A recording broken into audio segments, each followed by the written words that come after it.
एक जी, आज जो पत्रकार परिषद ली गई है उसके बारे में जानकारी जी ये हाँ बस लोगों में बड़ी गलतफहमी है। बहुत सारे औरंगाबाद के बाशिंदों को ऐसा समझ में नहीं आता ये वजदाल सिर्फ दिखने का है, कुछ नहीं चल रहा है यहाँ पर और कुछ भी बदनामियाँ करते हैं। मैं आपको खुला बताता हूँ, ये वजदाल के सदर हैं त्रिपाठी साहब, सीनियर IAS ऑफिसर और मैं वाइस प्रेसिडेंट हूँ। इसमें अभी हमारी कोशिश है, लॉकडाउन में हमारे 2-3 साल हमारे तो सभी इंडिया में हर तरह सब पूरा काम ठप हुआ है, वैसा हमारा भी वजदाल का काम रुकेगा तो इंशाअल्लाह। मगर हमारी शुरुआत जो है स्टडी सेंटर सबसे पहला हमने जो कदम उठाया है वो उसमें ऐसे स्टूडेंट जो MPSC UPSC हाई क्लास की स्टडी उनको अच्छी सहूलत देने वाले हैं और एकदम रिजनेबल अमाउंट, उसमें कोई उससे कोई फ़ायदा उठाने का नहीं वजदाल को।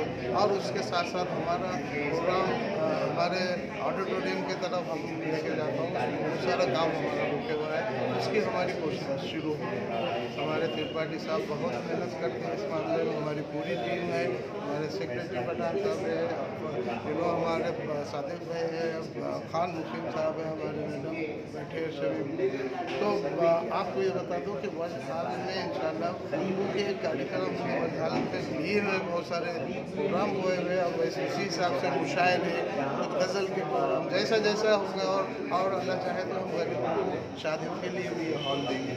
ये हमारी सबसे मेन हमारा वो है कि गरीबों की मदद इसमें वजदाल से होंगी, ये हमारा इरादा है और इंशाल्लाह करके। स्टडी सेंटर कब से चालू होगा? स्टडी सेंटर कब से? बहुत जल्दी, अभी हमारा तो जितना जल्दी हो सकता है हमने तैयारी पूरी करी है, 90% हमारी तैयारी सब रेडी हो गई है। कितने स्टूडेंट को इसमें एडमिशन है? हम हमारे स्टूडेंट को अभी प्रेस कॉन्फ्रेंस इसीलिए आपके पेपर में आने से लोगों को अब शुरू हो जाएगा, बहुत जल्दी सेंटर शुरू हो जाएगा, बहुत जल्दी शुरू हो जाएगा। बहुत बहुत शुक्रिया, मैं सभी प्रेस कार्ड और पूरे चैनल वालों का शुक्रिया अदा करता हूँ। देखिए, इसका मकसद ये है कि सिकंदर रेड्डी वज मेमोरियल ट्रस्ट में हम एक स्टडी सेंटर कायम कर रहे हैं, जो आप शायद देख रहे हो कि इसका बहुत सारा काम हो गया है और इस महीने के अख्ताम तक ये सेंटर हम शुरू कर देंगे। इसके बाद जो आप लोगों को या हम लोगों ने जहमत दी थी, उसका मकसद ये था कि आपके ज़रिए ये तशहीर हो कि तलबा व तालिबात हमसे रब्त कायम करें और यहाँ आकर दाखिला लें। और हम यहाँ हमने कोशिश की है कि इन तलबा व तालिबात को जो ग्रेजुएशन की तालीम हासिल कर रहे हो, यानी कॉलेज जाने वाले तलबा व तालिबात और यूनिवर्सिटी में तालीम हासिल करने वाले और मुकाबला जाती इम्तिहानात जो होते हैं UPSC और MPSC, उन इम्तिहानात की तैयारियां करने वाले तलबा व तालिबात को हम यहाँ बुलाएँ। और जैसा कि आप लोग जानते हैं कि हमारे मकानात जो हैं वो छोटे होने के सबब और घर में गुंजाइशें कम होने की वजह से बच्चे अपनी तालीम पर, अपने मुताले पर तवज्जो मरकूज़ नहीं कर पाते हैं, डिस्टर्ब होते हैं, खलल होता है उनके मुताले में। तो उनको यहाँ एक पुरसकून माहौल में हम उनको वो जगह फराहम कर। सभी स्टूडेंट्स आ सकते हैं या कुछ सब्जेक्ट के आपने रखे? इसकी भी अपनी एक हमारा जो हॉल है उसकी अपनी एक गुंजाइश है। तो हम अभी तो आगाज़ में 30 तलबा व तालिबात को जुमला इसमें हम दाखिला देंगे। इससे क्या फ़ायदा मिलेगा उनको? मैं यही कहना चाह रहा था उनका फ़ायदा ये होगा कि घरों में, देखिए आप जानते हैं कि हमारे घरों में अब वो गुंजाइशें नहीं रही हैं और अफराद ख़ानदान ज़्यादा होने की वजह से फिर कुछ TV चैनल भी चालू होता है और कुछ घरेलू कामकाज भी होते हैं। तो उसके नतीजे में बड़ा बच्चे अगर कंसंट्रेशन के साथ पढ़ना चाहे तो वो हो नहीं पाता। तो यहाँ हमने ये किया था कि यहाँ बहुत सारे इदारे ऐसे हैं जो तिजारती सतह पर इस किस्म के स्टडी सेंटर चला रहे हैं। जैसे नीट हो गया, UPSC हो गया, JEE हो गया, ये स्टूडेंट्स यहाँ पे आके पढ़ाई कर सकते हैं? ये भी पढ़ेंगे और जो कॉलेज गोइंग हैं, जब पोस्ट गए यूनिवर्सिटी में तालीम हासिल कर रहे हैं, उनको हम ये तो पहले बैच में सिर्फ 30 रहेंगे, इसके कोई चार्जेस? इसके बराए नाम था चार्जेस रखेंगे। देखिए कुछ कंप्यूटर वगैरह भी यहाँ पे रहेगा, कंप्यूटर वगैरह भी रहेगा। देखिए यहाँ पर हम कंप्यूटर उनको देंगे, इंटरनेट हम उनको फराहम करेंगे। उनके लिए जो आप देख रहे हैं कि कैबिन्स भी हैं, कैबिन्स बना रखे हैं। ये इस फर्स्ट फ्लोर पर भी है, उसके आगे और इसके बालाई फ्लोर पर भी है, मुझे इसके बाद का जो फ्लोर है उस पर भी है। लड़कियों के लिए क्या किस तरीके से इंतजाम रहेंगे? तो चूँकि लड़कियां आती हैं तो हमको फिर और बड़े एहतियात और बड़ा मोहतात होकर वो काम करना होगा। हम यहाँ CCTV कैमरे भी लगाने वाले हैं और उनके लिए अलहदा से, यानी उनका सेशन अगर रिक्वायर्ड तादाद में वो लड़कियाँ आती हैं तो हम लड़कियाँ ही ज़्यादा आने वाली है, आप समझ। अब देखें अगर जहाँ भी देखिए मकसद तो ये है कि इसका फैज़ पहुँचे, बिल्कुल उसका फैज़ पहुँचे।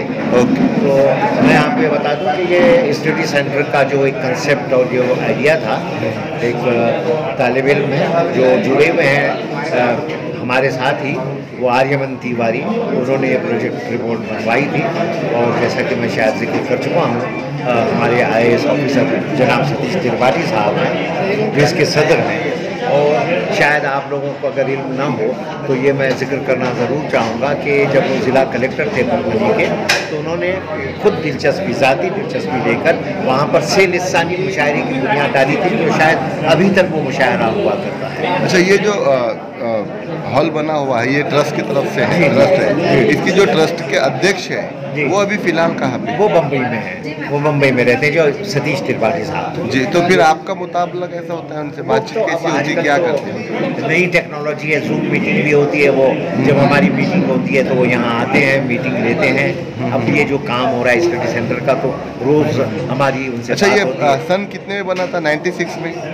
नहीं, ये उससे पहले बना था, लेकिन उसकी कॉस्ट क्या थी? कितने बार उन्होंने यहाँ पर आकर के जो तो विजिट दी? वो तो मुसलसल आते हैं, जो भी फंक्शन, अब इसका इनॉग्रेशन हम रखेंगे वो आएंगे। जब इसको हम कायम करने का इरादा कर रहे थे तब भी वो आए थे, हमसे बात की थी। उन्होंने बताया था कि इसको किस नौइयत का बनाना है और इसको बनाने का हमारा बुनियादी मकसद क्या है। अच्छा, ये बना जब से अभी तक के इसको कलर नहीं कर पाए आप? नहीं, कलर तो कर पाया था, कलर तो नहीं, बाहर से भी कलर नहीं है, तो क्यों, क्या वजह है? और दूसरा सवाल मेरा ये है कि इसको लगभग अब 30 साल होने को आ रहे हैं, जी, है ना, तो अभी तक कलर क्यों नहीं कर पाया? देखिए हमारे पास क्या है कि थोड़ा सा हमारी माली गुंजाइशों का भी, क्योंकि हमको बाहर से इससे कोई गवर्नमेंट की नहीं, लेकिन जैसे मौलाना आज़ाद का निकलता है, स्कूलों का जैसे निकलता है, वैसा आपका भी तो, इसका भी तो निकलता है ना, बजट निकलता है ना इसका? नहीं, इसका बजट नहीं, इसका कोई बजट नहीं है ना, इसका कोई बजट नहीं। इसका बजट तो हम आपस में ही करके डोनेशन कर लेते हैं और आपस ही में करके ये करवा देते हैं। इससे कोई गवर्नमेंट से इसको कोई मदद, माली मदद नहीं मिलती। महानगर पालिका से? महानगर पालिका हम तो चाहते हैं कि वो दे, वो लोग वहाँ के अरबाब मजाज यहाँ आएँ, देखें कि हमने किस मकसद के लिए इसे कायम किया है। और न सिर्फ तो सिर्फ यही एक वजह है कि इसको 30 साल से कलर नहीं करने की माली मुश्किलें होने की वजह से। तो बड़े खुले हैं, हम चाहते हैं कि स्टार्ट में इसको रेंट पर भी दे रहे थे आप लोग? नहीं, रेंट पर तो नहीं दिया है हम। हाँ, अगर किसी ने इरादा भी किया होगा तो उसके पीछे से कुछ यही मकसद होगा कि अगर वो रेंट आता हो तो उसके ज़रिए हम ऐसा ही कोई फलाही काम कर सकें, लेकिन अब उसमें तो ऐसा कुछ अभी तो नहीं है। नीचे अभी जन जागरण, एड्स जन जागरण के लिए दिया गया था, वो भी किराए से ही दिया गया था। जी, नहीं, जन जागरण का नहीं, ये महाराष्ट्र स्टेट एड्स का कंट्रोल सोसाइटी के इश्तराक से हम ये प्रोजेक्ट चला रहे हैं। अच्छा, अभी आगे का कैसी रणनीति रहेंगी आपकी? अब ये हमारी हिकमत अमली तो यही है। हिकमत अमली क्या है? ये खुली आप लोगों से गुजारिश है कि अपने तवज्जुह से वो अहले खैर हजरात जिनकी दिलचस्पी हो कि इस तरीके का ट्रस्ट या इदारा जो है वो कायम रहे और इससे फैज़ पहुँचे ज़रूरत। अब देखिए, हमने कोरोना के ज़माने में, जब कोरोना का वबा फैली हुई थी और लॉकडाउन था, तो हस्ब इस्तिताअत हमने राशन किट्स तकसीम किए।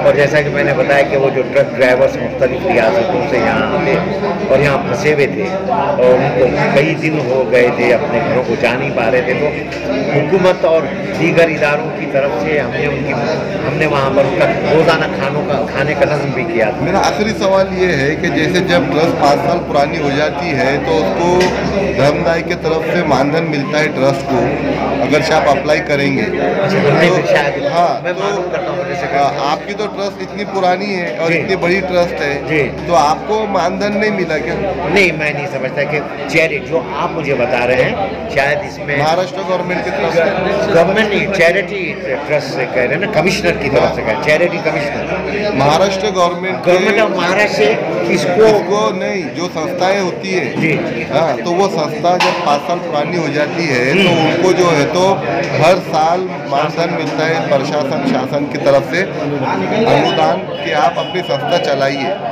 ऑडिट करते हो ना आप? ऑडिट करते हो ना? तो क्यों करते हो ऑडिट कि भाई हमने इतने प्रोग्राम इसमें लिए हैं, आपको खर्चा बताना पड़ता है, जी है ना?